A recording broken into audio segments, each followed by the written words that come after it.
Even if Michelle doesn't attend the wedding, we still need to decide a lot of things first. Have a good talk with your fiancé. Yeah, thanks, Dad. My husband Matt and my daughter, Sharon, who treated me like heir for 9 years, decided not to let me attend the wedding. This happened a few months before Sharon's wedding. It seems they decided to hold the wedding near our house, and Sharon came back home a few days before the ceremony and stayed here. I'm so excited about the wedding tomorrow. Yeah, really. I wouldn't have made it this far without you. Dad, thanks for everything. I only did what any parent would do. Even on the eve of the wedding, they were happily chatting, treating me like I was invisible. This wedding has nothing to do with me. Unable to bear watching them, I packed some of my things and finally decided to leave the house.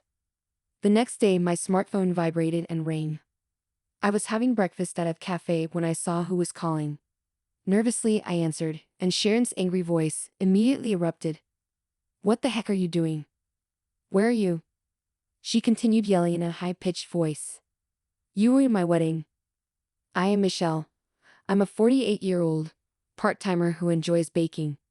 I have a husband, Matt, and a daughter, Sharon. Technically, I'm a mother, but in reality, I'm not biologically related to Sharon. Matt lost his first wife to illness and was raising Sharon alone when she was in middle school. I couldn't stand seeing Matt struggling to raise his growing daughter alone after his wife's death. So I decided to marry him. Sharon was still in middle school back then. She must have felt lonely without a mother. So I treated Sharon as if she were my own daughter. But Sharon, who was friendly and obedient when Matt and I first married, has changed recently. Sharon, hurry up and eat dinner. It's getting cold. I lightly knocked on the door. The nameplate decorated with cute pink flowers swayed.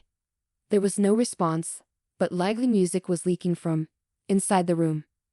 Suppressing my slight irritation and urge to scold her, I reluctantly opened the door.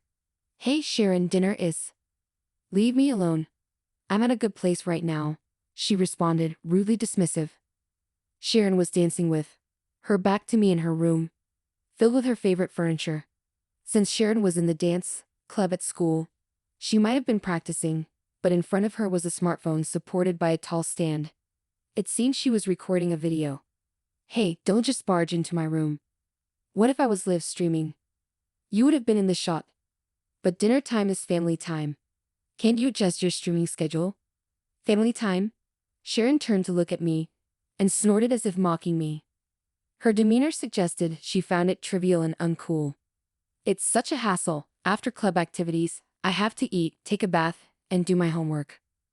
There's no time for streaming. I'm busy, she said, not understanding. With that, Sharon spat out and slammed the door shut in my face. I let out a deep sigh. Sharon has been like this lately. She doesn't listen to what I say and tries to do the opposite of what I ask. But maybe it's also my fault for not being more assertive. After all, I'm not her real mother. The fact that we are only connected by marriage feels like a heavy shackle that makes me hesitant to be strict with her. Unable to say anything more, I reluctantly returned to the living room. The table was already set with 3 meals, with Matt coming home late from work and Sharon busy with club activities. Sharon, hurry up and eat dinner. It's 2:07, it's getting cold. I lightly knocked on the door. The nameplate decorated with cute pink flowers swayed. There was no response, but lively music leaked from inside the room. Suppressing my slight irritation and urge to scold her, I reluctantly opened the door. Hey Sharon, dinner is. Leave me alone. I'm at a good place right now. Her response to my urging her to come out for dinner was rudely dismissive. Sharon was dancing with her back to me in her room, filled with her favorite furniture. Since Sharon was in the dance club at school, she might have been practicing. In front of her was a smartphone supported by a tall stand. It seemed she was recording a video. Hey, don't just barge into my room. What if I was live streaming? You would have been in the shot. But dinner time is family time. Can't you adjust your streaming schedule? Family time? Sharon turned to look at me and snorted, as if mocking me. Her demeanor suggested she found it trivial and uncool. It's such a hassle. After club activities, I have to eat, take a bath, and do my homework. There's no time for streaming. I'm busy, she said, not understanding. With that, Sharon spat out and slammed the door shut in my face. I let out a deep sigh. Sharon has been like this lately. She doesn't listen to what I say and tries to do the opposite of what I ask. But maybe it's also my fault for not being more assertive. After all, I'm not her real mother. The fact that we are only connected by marriage feels like a heavy shackle that makes me hesitant to be strict with her. Unable to say anything more, I reluctantly returned to the living room. The table was already set with 3 meals, with Matt coming home late from work and Sharon busy with club activities.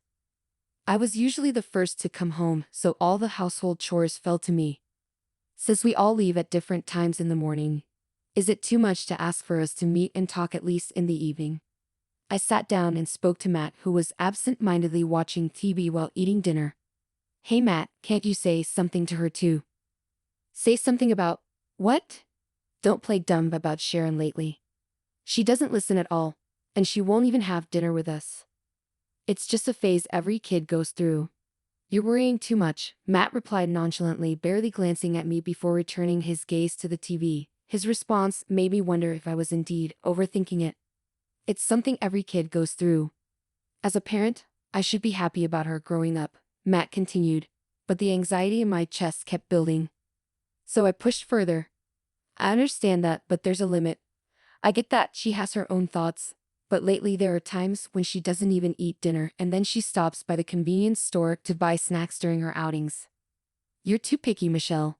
Matt turned off the TV with a frustrated click. The silence in the living room made the loud music from upstairs more noticeable. Sharon still had no intention of coming down for dinner. I'm tired from work too. So deal with it, Michelle. You spend more time with Sharon than I do, Matt said, heading off to take a bath without any intention of helping. Quickly finishing the rice in his bowl, he left the living room looking exhausted. At that moment, I forced myself to accept that Matt might have a point. But a few days later, it was a weekend and both Matt and I were at home. Sharon was at school for her club activities. I had not had a proper conversation with Sharon recently, so I was thinking of finding a way to talk to her. Sharon used to happily share what happened at school. Stories about her friends and funny episodes with her teachers. I didn't expect it to be like the old days, but I wanted to have some conversation other than scolding, so I decided to make pudding, something Sharon used to love and always said was delicious. Hopefully, the pudding would lead to a friendly conversation. Since I was making it, I thought I'd make enough for Matt and Sharon's friends too. I went out in the morning to buy the ingredients and quickly made the pudding. Sharon came home in the early afternoon looking quite exhausted from the intense activity. I'm home. Welcome back, Sharon. Good job at your club. You must be tired. I made your favorite pudding today. I greeted her warmly as she entered. Hearing Sharon's voice, I went to the entrance to greet her. She looked exhausted, so I reached up to take her heavy club bag, but she snapped at me. Move, you're in the way. Hey Sharon, what? Matt, hearing a commotion from the living room where he was watching TV, came to see what was happening. I was taken aback but couldn't take back what I had already said. Sharon stood there for a moment, then muttered angrily, You're not even my real mom. Now it was my turn to freeze. Her words hit a nerve, making me feel utterly paralyzed. Sharon brushed past me and hurried back to her room. I heard the door slam shut roughly. When I looked back towards the living room, Matt had already lost interest and disappeared. In the end, I shared the pudding I made with my colleagues at work the next morning. Good morning, breakfast is ready. I knocked on Sharon's door as usual, but she remained silent. Lately, this had become a common occurrence, so I returned to the living room without worrying too much. Sharon eventually came down to eat breakfast, not wanting to be late for school. Matt, who was ready to leave for work, was about to head out when I remembered something. Oh Matt, you said you'd be late today. My words were cut off by Matt's voice, overlapping mine. Good morning, Sharon. I'm going out for drinks after work today, so you'll be eating dinner alone. Sorry to leave you by yourself. It's okay, it's work after all. Matt smiled and lightly patted Sharon's head.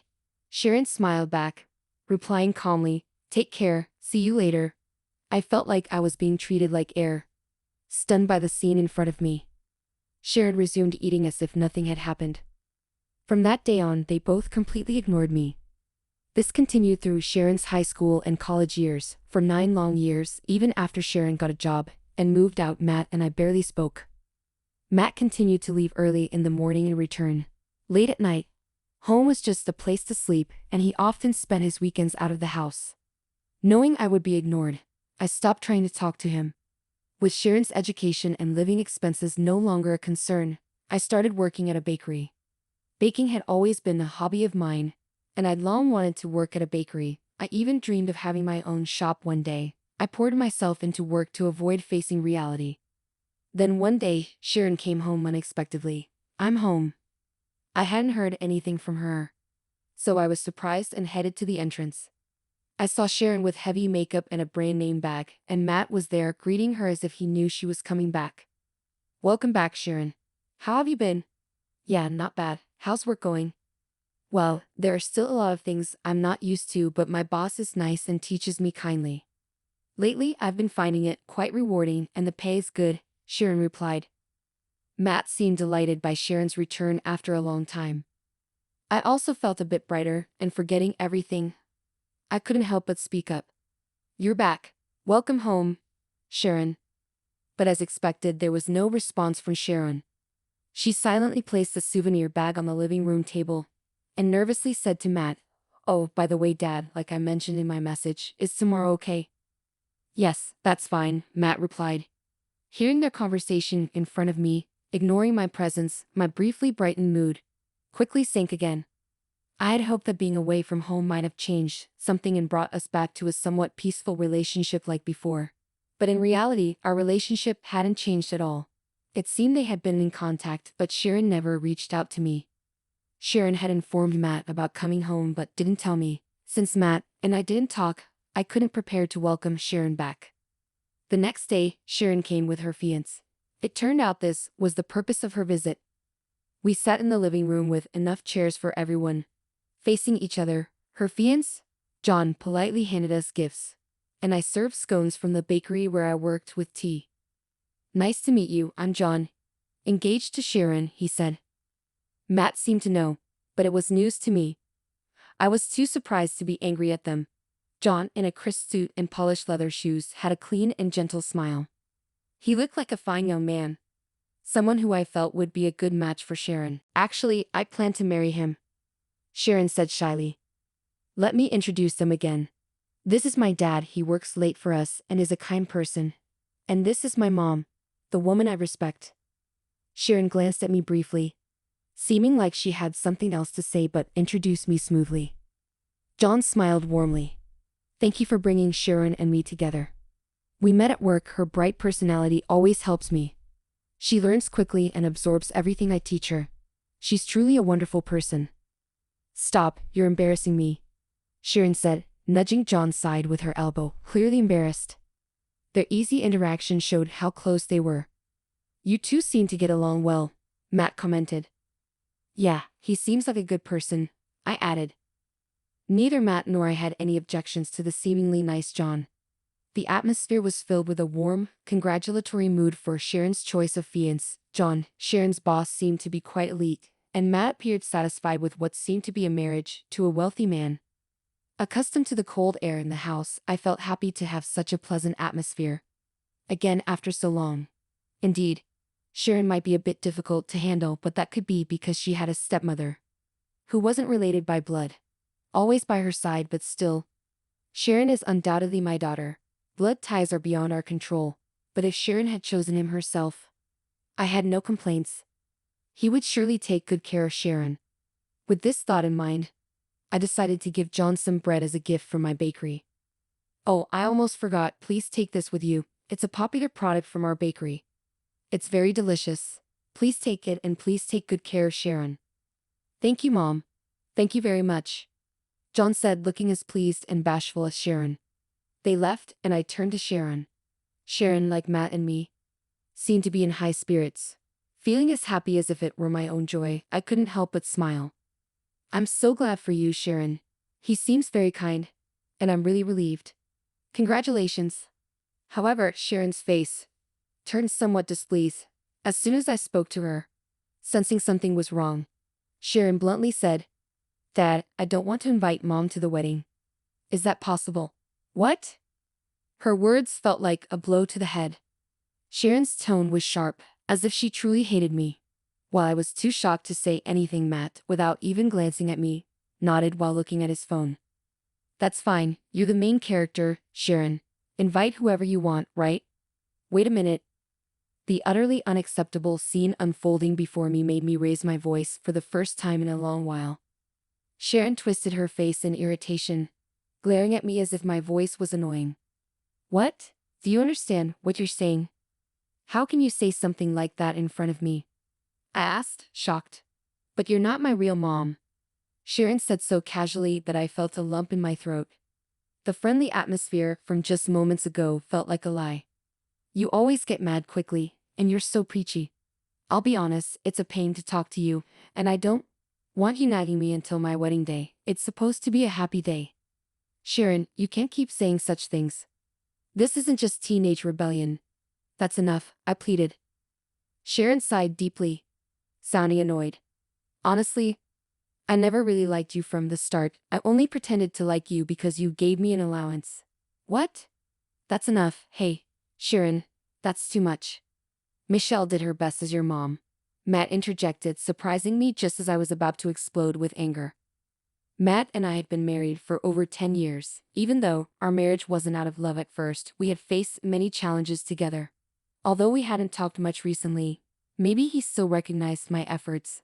But then, with a sneer, Matt added, yes, Michelle has been excellent.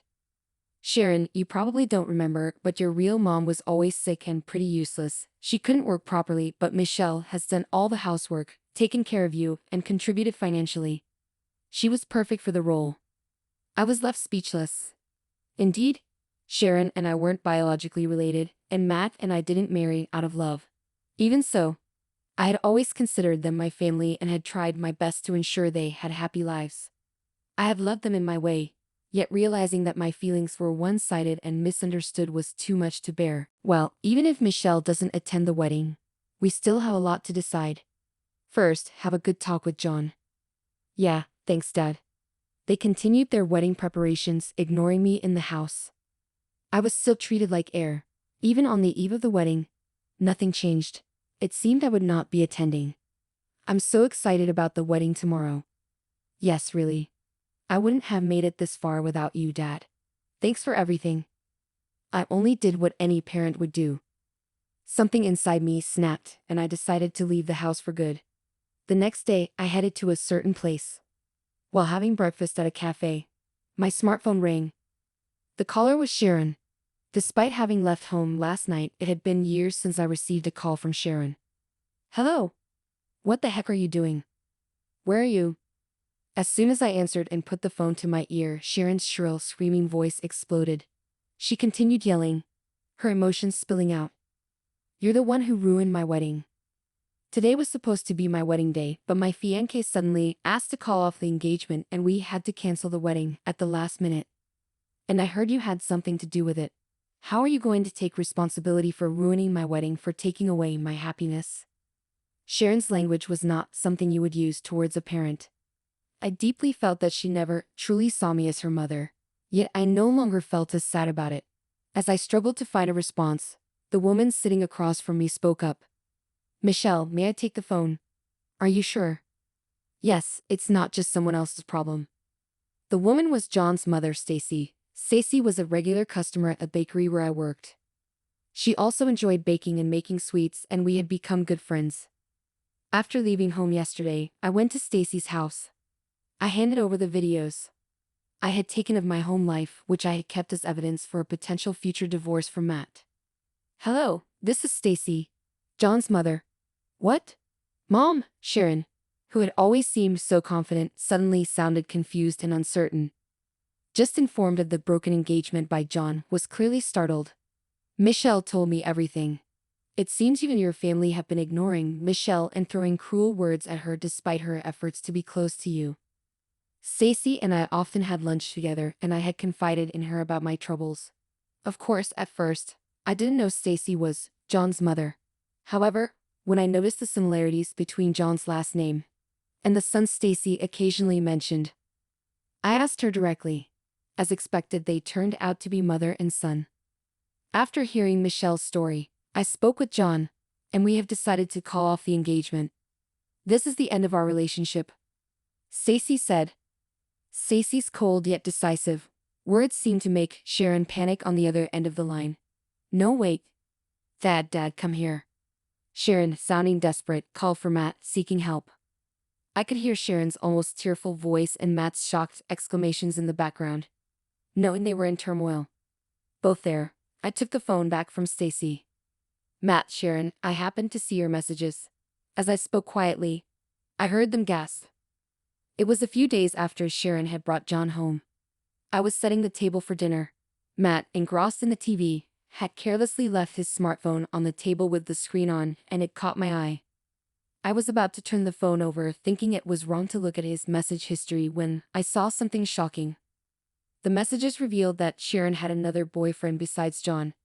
She was planning to marry John for his money. The plan was to live a life of luxury while secretly meeting her real boyfriend after the wedding. It was accidental, but I couldn't ignore what I saw. John, who Sharon had brought home, was polite and seemed like a genuinely good person. I couldn't just stand by and watch such a good person, who happened to be my friend's son, be exploited so unfairly. We're going to demand compensation for breaking off the engagement. What? At her decisive words, Sharon finally let out a desperate cry. No way. If anyone should pay compensation for ruining the wedding, it should be my mom. Sharon screamed. Matt joined in, shouting, "This is ridiculous, Michelle." I felt overwhelmed by their anger, but Stacy gently placed a hand on my shoulder, giving me the courage to say, "I understand you're upset, but this situation is a result of your own actions. We have evidence of Sharon's intentions and duplicity. This is not something we can just ignore." I had been meaning to say this for a long time. "Matt, I want a divorce." "What?" he responded, clearly shocked. "It's no good for either of us to stay together any longer. Let's end this now." I had been thinking about divorcing Matt ever since Sharon became independent. At home we didn't even have a single conversation, and I was treated as if I didn't exist. I had endured this because I wanted to see Sharon grow up and felt a sense of duty as her mother, but now there was no need to endure it any longer. From now on, let's communicate through lawyers. With determination, I said this and hung up the call. Through legal proceedings, I was able to secure compensation and finalize my divorce from Matt. Sharon had already quit her job, fully intending to marry, and Matt had also retired, expecting to benefit from Sharon's marriage. Now, the two of them had no income and were burdened with massive debt and compensation payments.